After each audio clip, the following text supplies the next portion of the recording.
My name is Sally, and I'm a genetic counselor. First of all, congratulations on your pregnancy.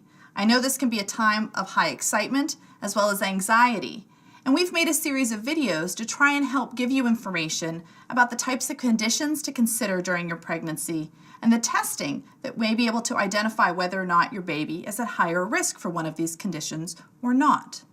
The first video will focus in on chromosomes, who's at risk for chromosome problems, and the different types of chromosome problems that can occur. There should be 23 pairs of chromosomes. One of each pair comes from the mom, the other comes from the dad.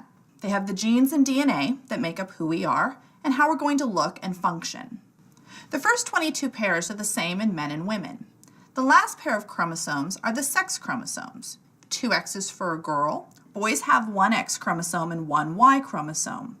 As the egg and sperm are created, the chromosomes have to divide. Therefore, they'll start out with 46 chromosomes, but as they mature, the chromosomes will line up in the center of the egg or sperm and split in half, so that the resulting egg and sperm have 23 chromosomes, or only one of each pair.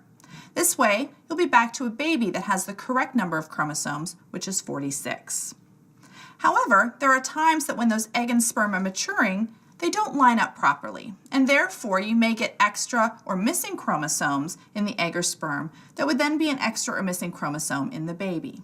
If you think of DNA as the instructions or recipe for our bodies, anytime you put in an extra ingredient or leave one out, it will depend on what that ingredient is and how much is extra or missing to determine the effect on the recipe. And this is how it would work as well in our bodies. Although these types of problems can happen to women of any age, they occur more often in women as they get older. One of the most common chromosome conditions is called Down syndrome. It's also referred to as trisomy 21. Tri meaning 3, somy meaning chromosomes. So there are 3 copies of chromosome 21. You can see that it's one of the smaller chromosomes and therefore does not have as many extra or missing genes. Because the genes that are extra are similar in all children with Down syndrome, they will all have similar facial features, intellectual disabilities, and physical problems similar to other children with the same condition.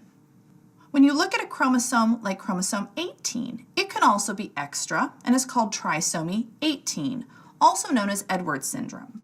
This chromosome is almost twice the size of chromosome 21 and therefore has a lot of additional information and genes, resulting in a more severe condition for the baby. These children will have more severe abnormalities than with Down syndrome.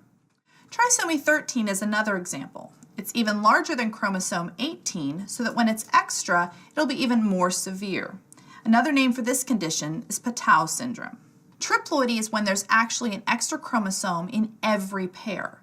Therefore, the child would have 69 chromosomes instead of 46. This often occurs by a different fashion where 2 sperm fertilize 1 egg. There can also be problems with the sex chromosomes. For instance, there could be extra X's in a girl, therefore she has 3 X chromosomes. There could be extra X's or Y's in a boy, resulting in 2 X chromosomes instead of 1, or 2 Y chromosomes instead of 1.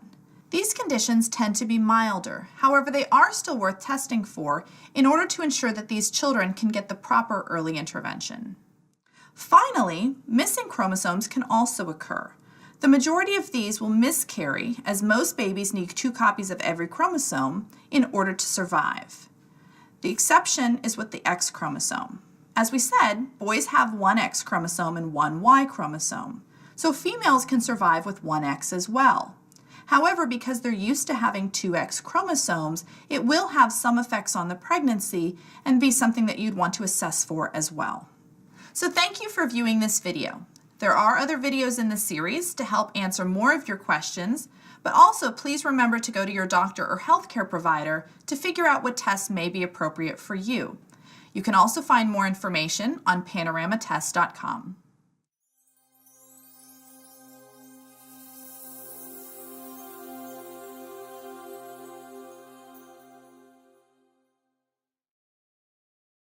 These tests were developed by Natera Inc., a laboratory certified under the Clinical Laboratory Improvement Amendments.